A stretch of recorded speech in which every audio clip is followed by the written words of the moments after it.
The WNBA is on fire, and not in a good way. Clark and Sydney Colson are exposing what fans have suspected for years: rigged officiating, biased calls, and a league that punishes truth-tellers while letting star players get battered. Tonight, we reveal the shocking truth behind every whistle and foul. Before we dive into last night's controversial game, let's set the stage. The WNBA has grown exponentially over the past decade. Attendance is up nearly 7% since 2018, and Clark's games alone have boosted TV ratings by 15 to 20% on ESPN.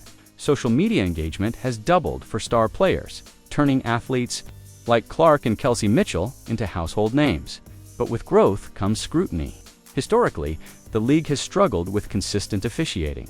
Analysts note that WNBA games average 19 to 22 fouls per game, yet the distribution is often uneven. Some stars receive calls almost automatically, while others, especially rising stars, get little protection, even when facing extreme physicality. Take last night's matchup, the Indiana Fever versus the Los Angeles Sparks. This game was expected to be a celebration of talent, strategy, and hard-fought basketball. Instead, it became Exhibit A for the league's officiating inconsistencies. Clark, averaging 24.5 points per game this season, and Kelsey Mitchell, with 21.8 points per game, were repeatedly targeted.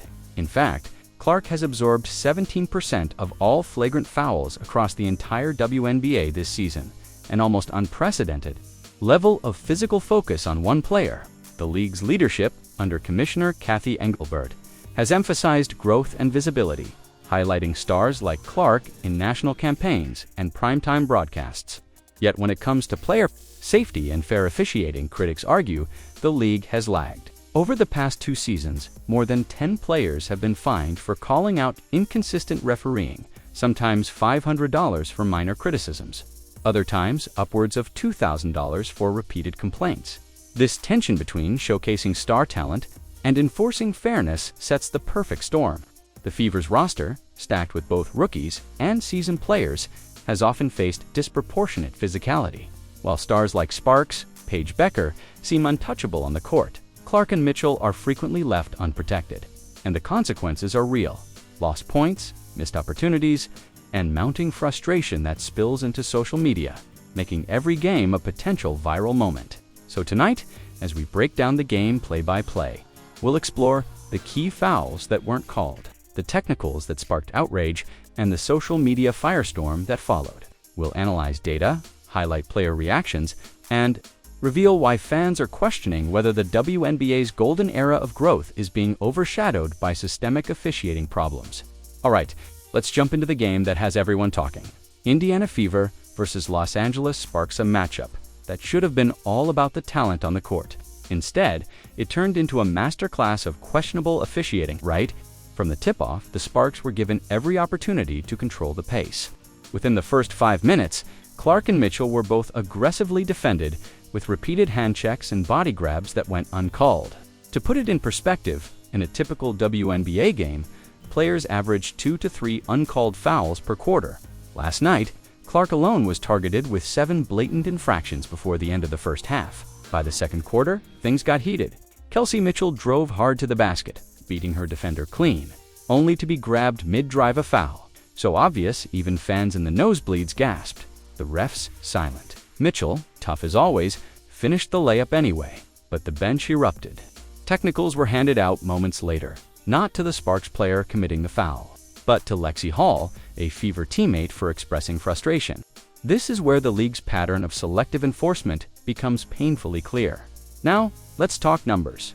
The Sparks earned 8 free throws in the first half alone, while the Fever received only 3, despite far more aggressive contact.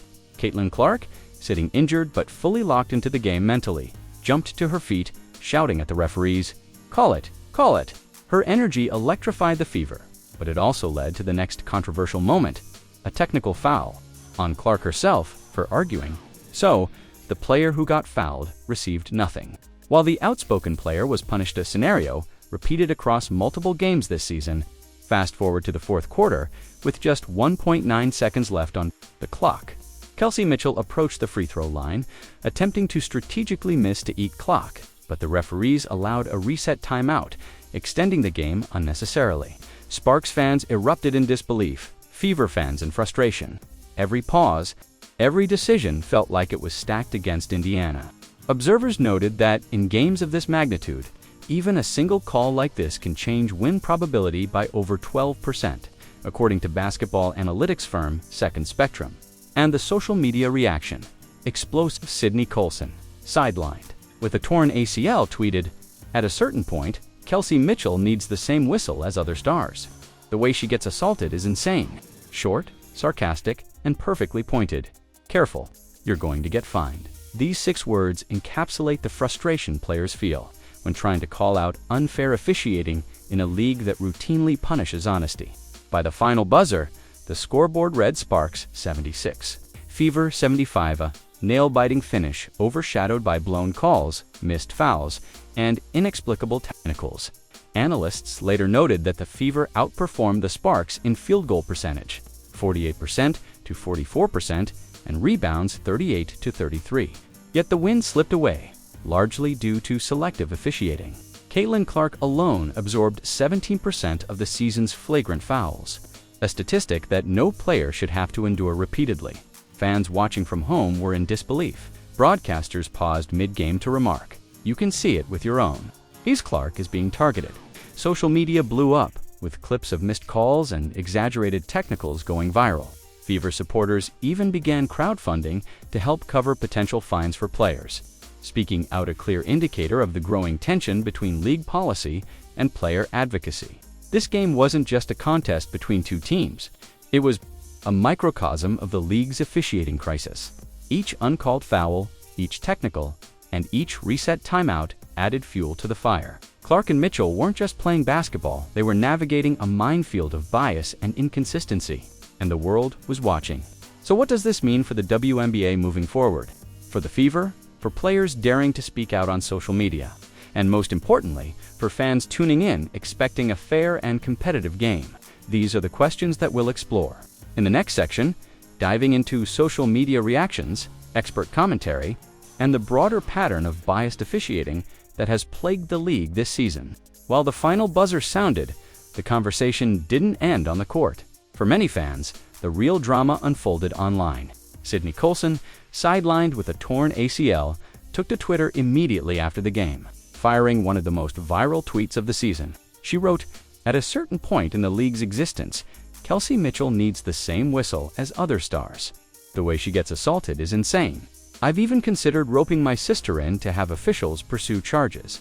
This tweet didn't just express frustration, it confirmed what Fever fans had been shouting for months.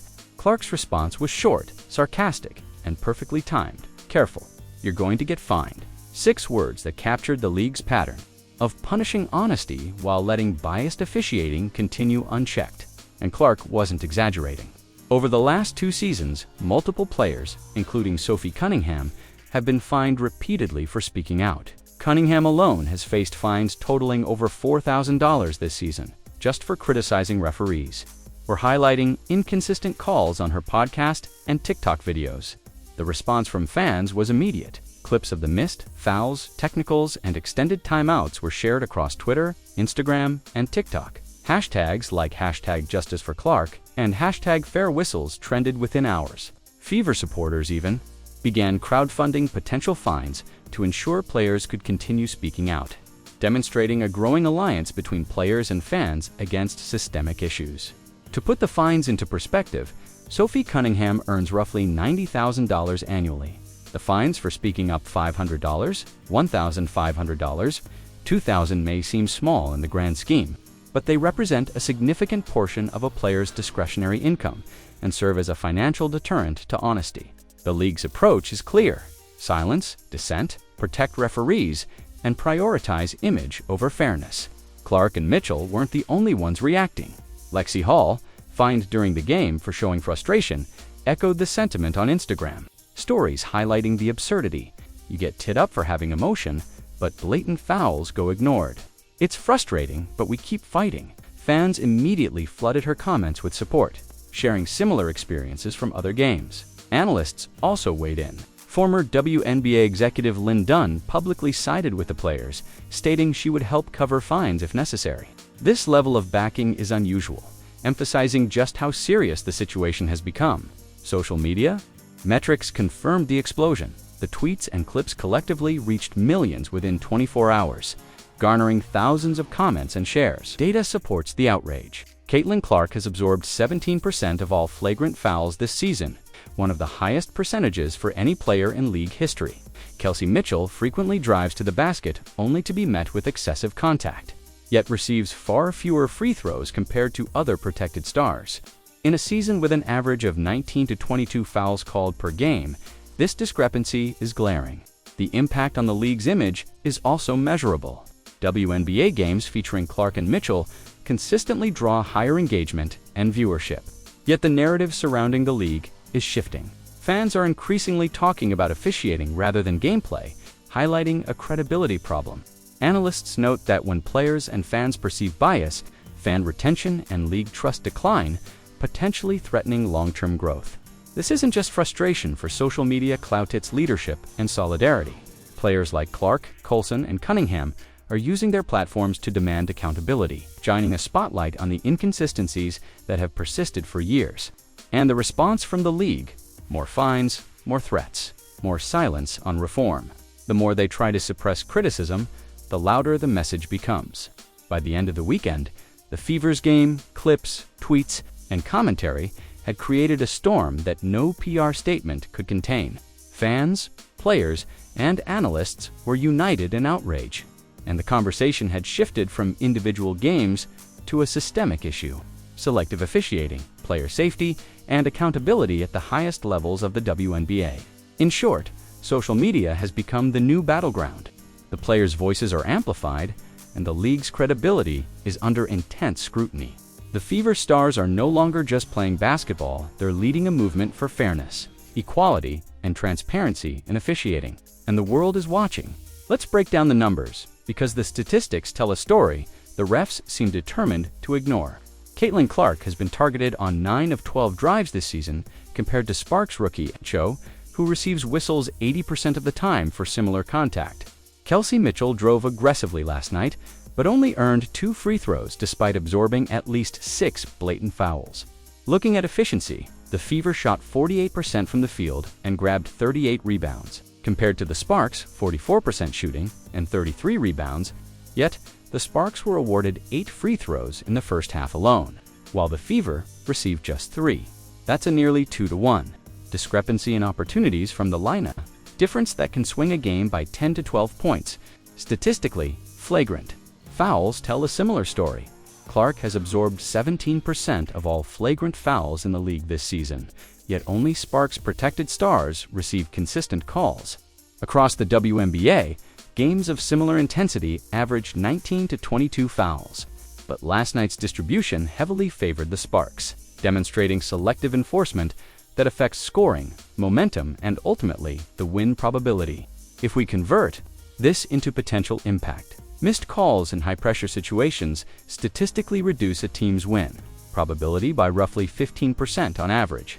So while the Fever outperformed the Sparks in key metrics, the bias in officiating effectively sabotaged their chances of taking the win. This isn't a new phenomenon. Under Commissioner Kathy Engelbert, the league has repeatedly faced scrutiny for inconsistent officiating. In past seasons, players like Sophie Cunningham have been fined for calling out blatant discrepancies, while protected stars sail through games with minimal contact penalties. In 2022 alone, Cunningham faced 3 separate fines totaling over $4,000 just for speaking truthfully about inconsistent refereeing. Comparing to the NBA, discrepancies are far smaller. Men's league referees issue technicals and fouls more consistently, and fines for criticizing officiating are rare. Transparency measures, like in-game reviews and independent officiating evaluators, are more common. The WNBA, by contrast, has left a culture where selective whistle enforcement is normalized, and outspoken players risk their income for speaking up. Historically, Indiana Fever games have been a lightning rod. Coach Stephanie White has described officiating as egregious, and data over the past 3 seasons show repeated patterns of disparity in calls and technical fouls, reinforcing the perception that certain players are under constant targeting while others benefit from near-automatic protection. Former players and analysts have weighed in. One ex-referee noted, "It's clear there's unconscious bias. When a rookie gets protected, but veterans face repeated contact without calls, it affects the integrity of the game." Analytics experts emphasize that uncalled fouls on key scorers reduce a team's expected points by 8 to 12 per game. That's a statistical game-changer. Sports journalists also highlight trends. Missed calls disproportionately affect star-driven teams like the Fever, undermining competitiveness and trust in the league. Podcasts featuring former WNBA players note that fines for criticism reinforce silence rather than accountability, creating a system where fairness is secondary to league image management. Fans have made their voices heard. Viral videos of missed calls, technical fouls, and extended timeouts circulated within hours, reaching millions. Memes mocking inconsistent officiating spread across Twitter and TikTok, with hashtags like #FairWhistles and #JusticeForClark trending nationwide. Crowdfunding campaigns emerged to cover potential fines for outspoken players, signaling growing solidarity between fans and athletes. The cultural impact is significant. Fans are no longer passive viewers. They are participants in holding the league accountable. This engagement highlights a larger problem. While viewership increases, attention has shifted from gameplay to governance issues, threatening long-term credibility if unaddressed. Leadership response has been consistent: fines, threats, and silence. Instead of reform, the league has chosen intimidation over accountability, punishing honesty while ignoring systemic bias. Player safety and fairness are compromised, and the message is clear: speak up and risk financial consequences. When compared to the NBA, EuroLeague, or NCAA WNBA players face disproportionately high risks for expressing legitimate concerns. This culture negatively affects player morale, discourages emerging talent from advocating for themselves, and erodes trust between athletes and league officials. The question now is simple: will the WNBA listen? Will they implement consistent officiating, standardized referee training, and accountability measures, or continue punishing truth-tellers while allowing bias to thrive? Fans, analysts, and players are demanding reform. Until the league fixes this, every Indiana Fever game will carry an asterisk hand. Every whistle will echo the injustice that fans are now unwilling to ignore.